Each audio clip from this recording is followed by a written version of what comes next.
নমস্কার, good evening. আমি ইলমাস সৈয়দ আর আপনারা দেখছেন দ্য বিগ স্টোরি।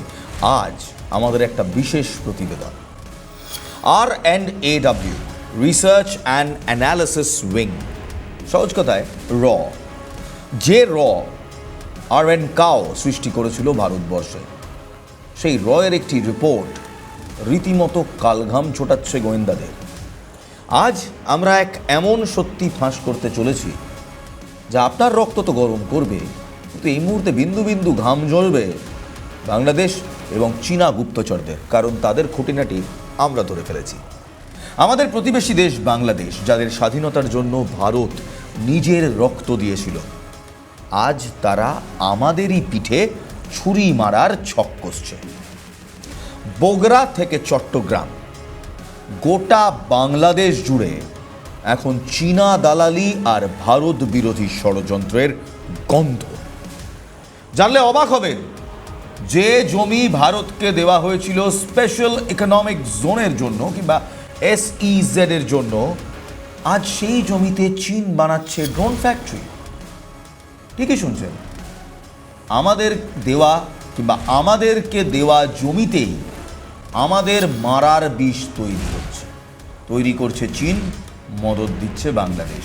এটা research and analysis wing India report. বাংলাদেশের অন্তর্বর্তী সরকারের প্রধান মোহাম্মদ ইউনূস নিজেকে শান্তিতে নোবেল জয়ী বলেন, কিন্তু তার শাসনকালে বাংলাদেশ এখন চীনা ড্রোন আর পাক মদতপুষ্ট জঙ্গিদের আঁতুর ঘর হয়ে উঠেছে। রিসার্চ অ্যান্ড অ্যানালিসিস উইংয়ের রিপোর্টে এক ভয়ঙ্কর তথ্য সামনে এসেছে। চট্টগ্রামের এই ড্রোন ফ্যাক্টরি কেবল সিভিলিয়ান কাজে ব্যবহারের জন্য নয়, অর্থাৎ সিভিলিয়ান কিংবা অসামরিক কাজের জন্য ব্যবহারের জন্য নয়। এর আসল উদ্দেশ্য ভারতের উত্তর পূর্বাঞ্চল এবং আমাদের স্পেস রিসার্চের ওপর, ইসরোর ওপর নজরদারি চালানো। আপনারা নিশ্চয়ই জানেন, এই চীনা কোম্পানি CETC আসলে একটি সরকারি চীনা defence enterprise. Ladies and gentleman, this is the biggest expose. CETC বলে যে কোম্পানিটা, CETC বলে যে কোম্পানি বাংলাদেশে বলছে ড্রোন বানাবে, এই ড্রোনগুলো বানাবে, তারা আদতে দেখে মনে হবে একটা নর্মাল বিজনেস ওরিয়েন্টেড কোম্পানি। না, CETC আসলে সরাসরি চীন সরকারের ডিফেন্স এন্টারপ্রাইজ, যারা সরাসরি পিপলস লিবারেশন আর্মি কিংবা চীনা আর্মির হয়ে কাজ করে। CETC, এই হচ্ছে CETCর ড্রোনের ভিডিও, দেখুন কিভাবে ড্রোনগুলোকে রেখেছে। এই CETC আদতে একটি সামরিক কোম্পানি, যেটার কন্ট্রোল চীনা আর্মি করে। তারাই এখন চট্টগ্রামে ভারতের বিরুদ্ধে ড্রোন বানাবে, অর্থাৎ সরাসরি চীনের সামরিক একটি এন্টারপ্রাইজকে দেওয়া হলো বাংলাদেশে চট্টগ্রামে ভারতের SEZ ড্রোন বানানোর প্রকল্প। ভারত বাংলাদেশ সীমান্ত থেকে মাত্র 100 কিলোমিটার দূরে বসে চীন এখন ভারতের চিকেন স্নেক বা শিলিগুড়ি করিডোর কাটার স্বপ্ন দেখছে। কিন্তু ভারত কি হাত গুটিয়ে বসে আছে নাকি? একদমই নয়। দিল্লির অন্দরে কি প্রস্তুতি চলছে তা জানলে কিছুটা আশ্বস্ত আপনিও হবেন। সূত্রের খবর অনুযায়ী বাংলাদেশ বিমান বাহিনী আর চীনের CETCর মধ্যে এক বিশাল চুক্তি হয়েছে। তারা দাবি করছে যে এই ড্রোনগুলো দিয়ে তারা দুর্যোগ মোকাবিলা করবে, অর্থাৎ সিভিলিয়ান ইউজে ব্যবহার হবে। কিন্তু আসল সত্যিটা হলো, এগুলো মেল ড্রোন, MALE, মেল মানে পুরুষ নয়, মেল মানে medium altitude long endurance. Medium altitude, অল্প উচ্চতায় ওড়ে, লং এন্ডিওরেন্স, অনেকক্ষণ ধরে উঠতে পারে। এই ড্রোনগুলো মাঝ আকাশে দীর্ঘক্ষণ উড়ে থাকতে পারে এবং ভারতের সামরিক গতিবিধির তথ্য সংগ্রহ করতে পারে। সামরিক ভাষায় এগুলোকে বলে রেকনেসেন্স ড্রোন। এবং সেই ড্রোনগুলো কেমন দেখতে দেখবেন? Play those footages. এই হলো সেই ড্রোন, যে ড্রোনগুলোকে এই মুহূর্তে চীন তৈরি করছে। এই ড্রোন, এগুলোকে মেল ড্রোন বলে কিংবা medium altitude long endurance drone. উচ্চতা কম উচ্চতায় ওড়ে, অনেকক্ষণ ধরে উঠতে পারে। ভারতের চারপাশে ভারত কী করছে তার উপর নজর রাখার জন্য এই ড্রোন তৈরি করা হচ্ছে। ভাবুন একবার, যে চট্টগ্রাম বন্দরের কাছে ভারতকে SEZ কিংবা স্পেশাল ইকোনমিক জোনের জমি দেওয়ার কথা ছিল, সেই জমি এখন চীন পেল। বাংলাদেশ 20টি চীনা জেট-এনসি ফাইটার জেট কিনেছে 20,000 কোটি টাকা খরচা করে। বাংলাদেশের পেটে খিদে, দেশে অস্থিরতা, জামাতের ডুগডুগি বাজছে সেখানে, অথচ ভারতের বিরুদ্ধে অস্ত্র কেনায় তাদের কোনো খামতি নেই। জেট-এনসি কিনছে 20,000 কোটি টাকা খরচা করে। এবং এই ড্রোনগুলো দেখুন, এই ড্রোনগুলো তো কিনেইছে, এই ড্রোনগুলো আবার নিজেদের বাড়িতে বসে বানাবে এই ড্রোনগুলো। মোহাম্মদ ইউনূস চীনে গিয়ে দম্ভের সাথে বলে এসেছে যে ভারতের উত্তর পূর্ব রাজ্যগুলো আসলে ল্যান্ডলকড এবং বাংলাদেশই নাকি তাদের একমাত্র রক্ষাকর্তা। বাবু, এটা চীনে গিয়ে, এই পাষণ্ড লোকটা চীনে গিয়ে, ইউনূসের কথা বলছি, এই পাষণ্ড লোকটা চীনে গিয়ে ভারতের বিরুদ্ধে বিষোদ্গার করে এসছে। চীনে গিয়ে কত বড় জালিয়াত না হলে এরকম কাজ করতে পারে শুনবেন, এমনি বলছি না, রীতিমতো তার রেকর্ডেড বাইট আছে, তার রেকর্ডেড তথ্য আছে। চীনে গিয়ে তিনি এই বিবৃতি দিচ্ছেন যে ভারতের 7টা রাজ্য আসলে ল্যান্ডলকড, বাংলাদেশই তার নাকি একমাত্র রক্ষাকর্তা। শুনুন। 7 states of India, eastern part of India, called Seven Sisters. They are landlocked country, landlocked region of India. They have no way to reach out to the ocean. We are the only guardian of the ocean for all this region. So this opens up a huge possibility. So this could be an extension of the Chinese economy, build things, produce things, market things, bring things to China, bring it out to the whole rest of the world. বলে কি পাগল? এ পাগল বলে কি? এ পাগল ভুলে গেছে যে 1971 সালে এই দেশটাই এদের অস্তিত্ব বাঁচিয়েছিল। কোনো দেশের প্রধানকে এভাবে কথা বলার আমার ইচ্ছে নেই, বাট দিস ইজ পাগলের প্রলাপ। এটাকে পাগলের প্রলাপ বলে। বাংলাদেশের রাজনীতিতে এখন ভারত বিদ্বেষী হাওয়া বইছে, সেটা আমরা জানি, কিন্তু এর ইতিহাস কিন্তু অনেক পুরনো। 1979 থেকে 1983 সালের কথা মনে করুন। অসমের জনবিন্যাসের বদলে দেওয়ার চেষ্টা করেছিল এই বাংলাদেশি অনুপ্রবেশকারীরা, ডেমোগ্রাফিক্স পাল্টে দেওয়ার। সেই সময় নেলি গণহত্যার মতো ঘটনা ঘটেছিল, যখন আদিবাসী আসামিরা তাদের ভিটেমাটি বাঁচাতে লড়াইয়ে নেমেছিল। লক্ষ লক্ষ বাংলাদেশি অনুপ্রবেশকারী ভারতের উত্তর পূর্বাঞ্চলের জমি, চাকরি আর রাজনৈতিক ক্ষমতা দখল করে নিতে চেয়েছিল। যারা মনে করছেন বাংলাদেশ কেবল ড্রোনের ভয় দেখাচ্ছে, তাদের জন্য রর আরও একটি চাঞ্চল্যকর খবর আছে। চীন এবং আমেরিকা যৌথভাবে বাংলাদেশের মাটি ব্যবহার করে ভারতের শিলিগুড়ি করিডোরকে অস্থির করার চেষ্টা করছে। কিন্তু ভারত সরকারের হোল অফ গভর্নমেন্ট অ্যাপ্রোচ তাদের সেই গুড়ে বালি দিতে বাধ্য। চীন এই ড্রোন ফ্যাক্টরিকে একটি সিভিলিয়ান করিডোর হিসেবে দেখাচ্ছে, অর্থাৎ অসামরিক, কিন্তু রর রিপোর্ট কিংবা জানে এর আড়ালে লুকিয়ে আছে সামরিক ইন্টেলিজেন্স গ্যাদারিং, সামরিক তথ্য চুরি করা। এই ড্রোনগুলো বঙ্গোপসাগরের ওপর দিয়ে উড়বে, আমাদের আন্দামান নিকোবর কমান্ডের খবর নেবে এবং শ্রীহরিকোটা থেকে ইসরো যে স্যাটেলাইট লঞ্চ করে তার ডেটা পর্যন্ত চুরি করার চেষ্টা করবে।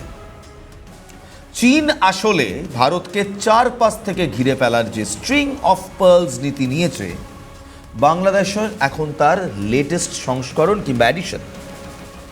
বেসিক্যালি আমাদের যে আন্দামান নিকোবর কমান্ড, যেটা স্ট্র্যাটেজিক কমান্ড নতুন সৃষ্টি হয়েছে, সেই স্ট্র্যাটেজিক কমান্ডের উপর চীনের চোখ রয়েছে।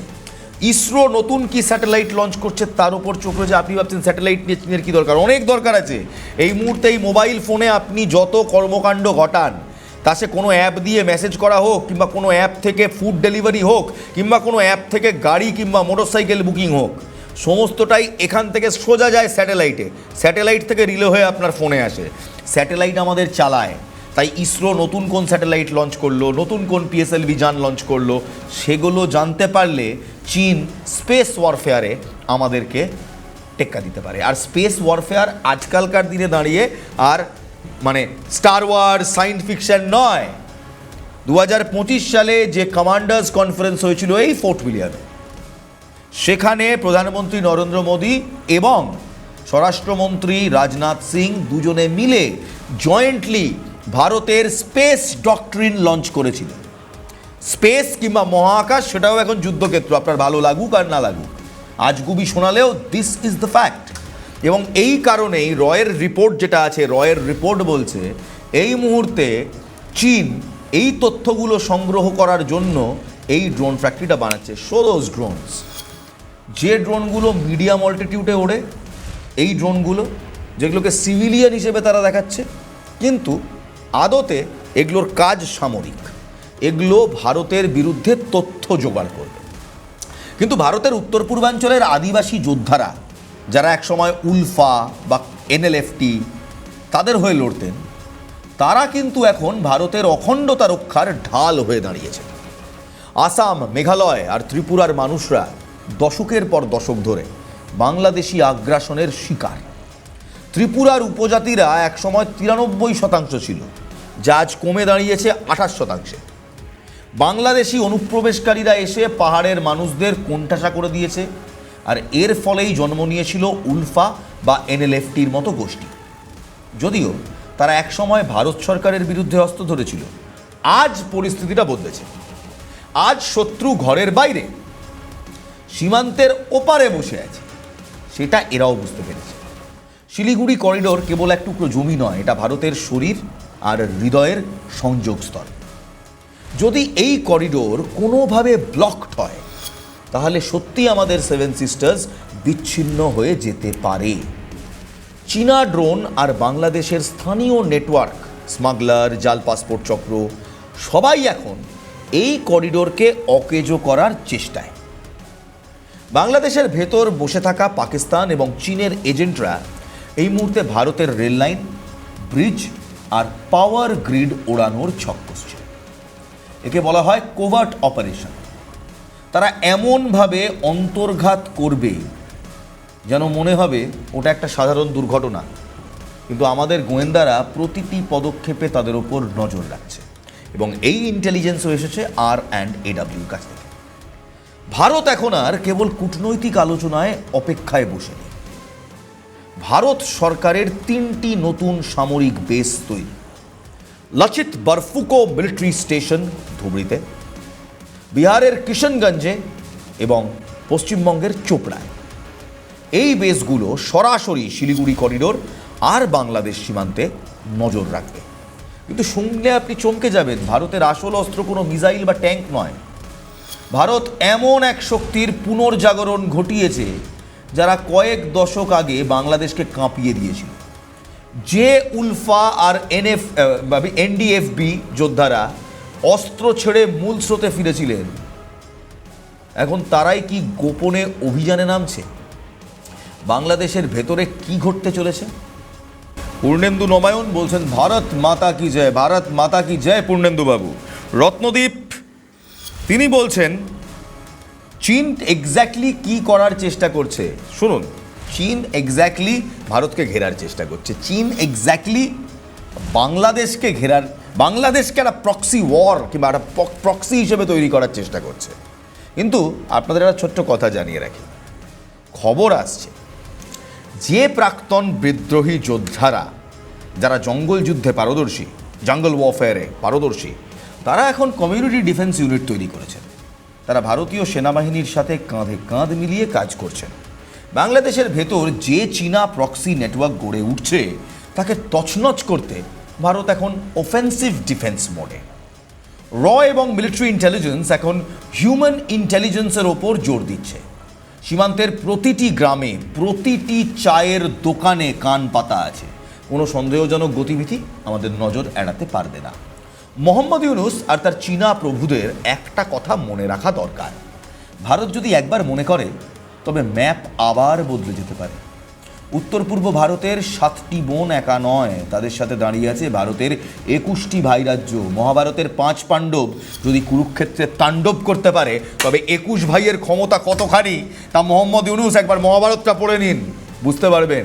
ভারতবর্ষকে জানতে হলে, ভারতবর্ষের মগজ জানতে হলে মহাভারত পড়তে হবে।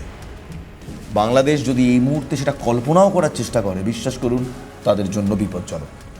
বাংলাদেশকে মনে রাখতে হবে, ভারত বন্ধুত্ব করতে জানে, কিন্তু দাদাগিরি সহ্য করব না আমরা। যদি ড্রোন ফ্যাক্টরির আড়ালে ভারতের অখণ্ডতায় আঘাত করার চেষ্টা হয়, তবে তার পরিণাম ভয়ঙ্কর। আমাদের গোয়েন্দারা সক্রিয়, আমাদের জওয়ানরা সীমান্তে মোতায়েন, আর আমাদেরও ড্রোন আছে, হাই পাওয়ার ড্রোন আছে, সেগুলো তৈরি। আজকের মতো এখানেই শেষ করছি। আপনারা কি মনে করছেন? ভারত কি ঠিক করছে? এই বিদ্রোহীদের আবার কাজে লাগিয়ে এই কমিউনিটি ডিফেন্স ইউনিট তৈরি করে। আর এই মুহূর্তে বাংলাদেশ চীন যেটা করছে সেটাও কি জিও পলিটিক্সের জন্য ঠিক করছে? আপনাদের কি মনে হয়? যারা ইউটিউবে দেখছেন, যারা সোশ্যাল মিডিয়ায় দেখছেন, জানান আমাদেরকে কমেন্ট করে। আমরা আপনাদের বক্তব্য তুলে ধরবো পরের এপিসোডে। আর এই মুহূর্তে সমস্ত ভারতীয় জেনে রাখুন, সীমান্তের ওপারে কি খেলা চলছে, আর সেই খেলার জবাব দেওয়ার জন্য কি ভয়ঙ্কর খেলা ভারতও খেলছে। খেলা হবে বাংলাদেশ, ভয়ঙ্কর খেলা হবে। ভালো থাকবেন, ভালো রাখবেন। জয় হিন্দ।